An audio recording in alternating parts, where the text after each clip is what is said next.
Surf and turf is one of those classic Valentine's Day meals, but today I'm going to show you how to put a nice spin on things and make a honey butter surf and turf with charred sweet potato fries. So we're starting out with some nice cuts of New York strip here. You could use any cut of steak you like though. You could use ribeye, filet. Just take that steak and cut it up into cubes. Make sure the cubes aren't too small because those will start to overcook when we grill them.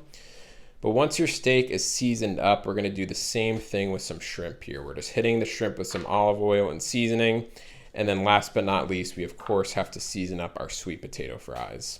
Now let's head outside to our griddle. We got the Charbroil entertainer cart with all our ingredients and utensils, everything that we need to cook this meal right at our fingertips. It makes it super convenient.